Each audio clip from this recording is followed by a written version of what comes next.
மிக கொடூரமாக படுகொலை செய்யப்பட்ட பகுஜன் சமாஜ் கட்சியின் மாநில தலைவர் அண்ணன் ஆம்ஸ்ட்ராங் அவர்களின் படுகொலைக்கு நீதி வேண்டி ஒரு ரேலி பண்றதா நம்ம எல்லாரும் வந்து முடிவு பண்ணியிருக்கோம்.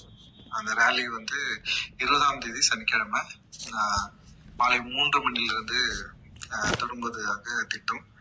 ஸோ இந்த ரேலி எதுக்கு அப்படின்னா, அண்ணனுடைய படுகொலைக்கு சரியான வகையில விசாரணை நடைபெற்று உண்மையான குற்றவாளிகளை கண்டுபிடித்து அவர்களுக்கு வந்து மிக சரியான தண்டனையை பெற்று தரணும்.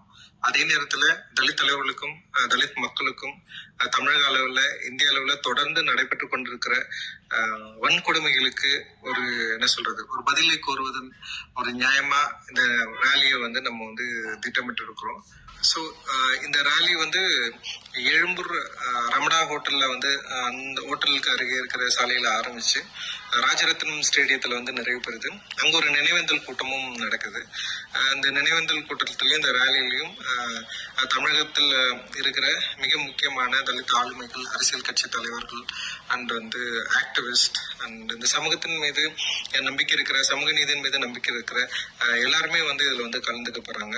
அந்த ரேலியில நீங்களும் கலந்துக்கணும். நீங்க எல்லாரும் வந்து கலந்துக்கிறது மூலமாக இந்த வழக்கை சரியான வகையில நடத்துவதற்கும் அதே நேரத்துல தலித் மக்களுக்கும் இங்க நடக்கிற இளைய மக்கள் மீதான அட்ராசிட்டியை கேள்வி கேட்கறதுக்குமான ஒரு அழுத்தத்தை நம்மளால உருவாக்க முடியும் அப்படின்னு நான் நினைக்கிறேன்.